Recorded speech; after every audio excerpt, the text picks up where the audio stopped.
Hidden in the Lancashire countryside, All Hallows at Great Mitton holds over 700 years of history, built in the 13th century, but rooted in an even older past. So I'm at the church of All Hallows, Mitton. You can see it's got a tower again.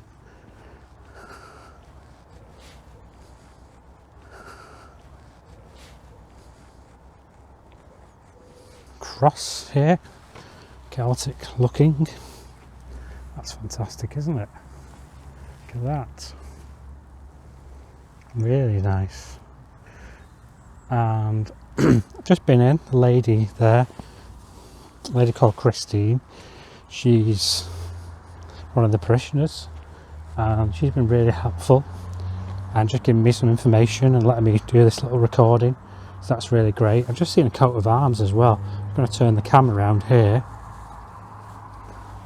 So I've just seen the coat of arms with a helm on top, which is really amazing. So you can see the coat of arms there. Really cool. Yeah, ancient church. Going back to the Norman. The nave you see today dates to around 1270, with the tower first recorded in the 15th century. But records of clergy here go back to the early 1100s, suggesting this site has been a place of worship for far longer. Yes, let's go and find out about the church. It's a beautiful place. That little door over there, that's where you go to the bells. Oh right, okay. And you can tell just how tiny they were in those days. The incumbents, Mitton, 1103. Look at those Ralphs. 1103, 1134, 1190, 1218. Very Norman names. William D. Kirkham, William D. Rutherford. Look at this. Look at that nave. You've got the coat of arms on the ceiling, on the nave. So let's have a walk around here.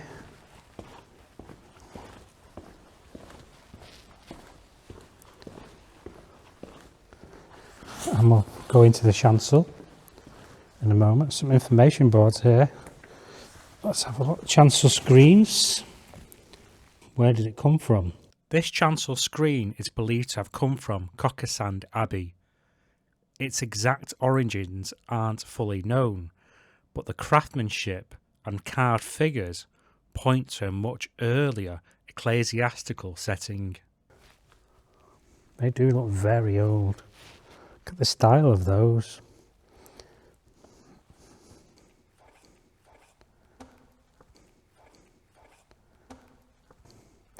I can't actually read that, but it'd be interesting to read this engraving here.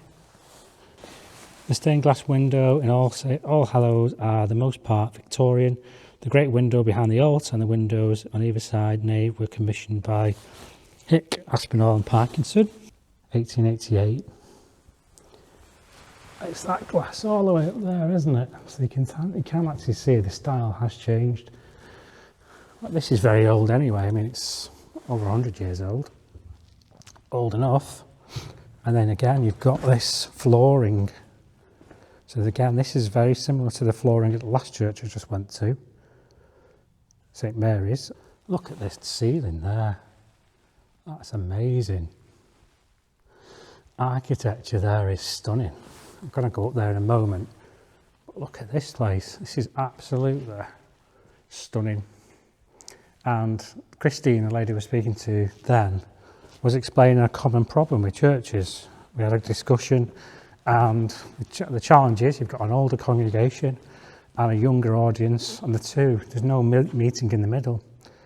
And obviously the old congregation isn't going to be around forever. So what do you do? How do you attract a younger group of people? That's the challenge, isn't it? Wow, alabaster tomb. They were predominantly from the 16th century. This was a style that kind of swept across a lot of churches during that period. Wow. Look at these tombs. Wow. I just need to be a bit more respectful with this.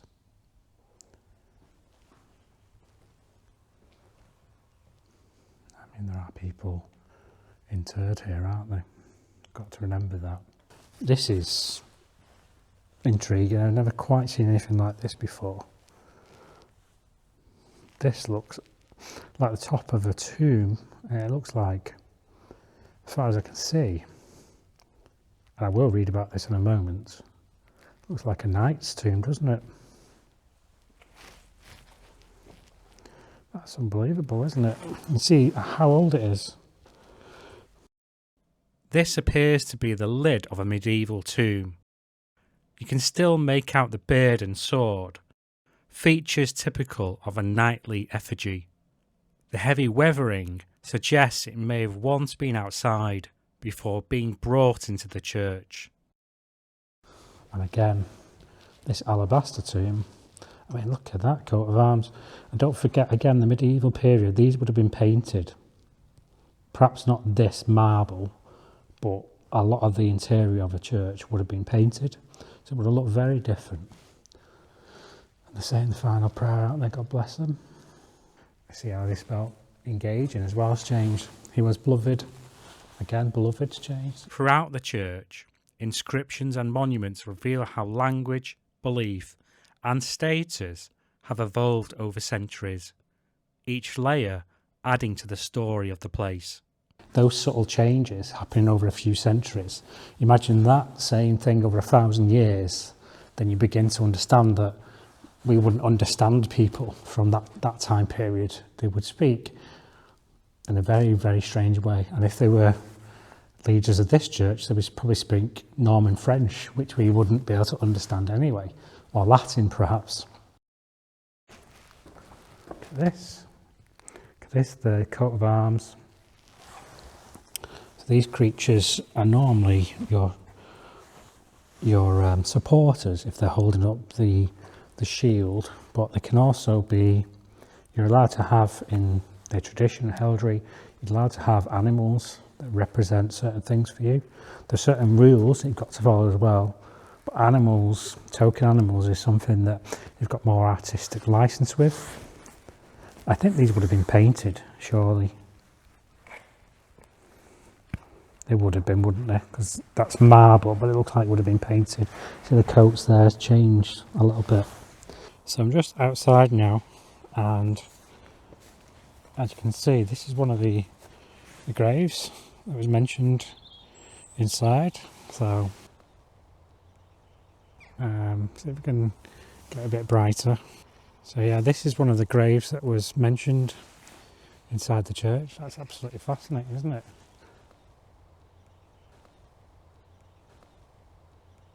Look at the decorative nature to this. It's hard to read that, but it looks like that, to me, looks like a symbol of a Knights Templar to the glory of God and to commemorate the 100th year of the something Christianity in Britain. It did say inside the church. And you've got this area around the back of the church, a pub in the distance, and all this area here looks like the river's over there.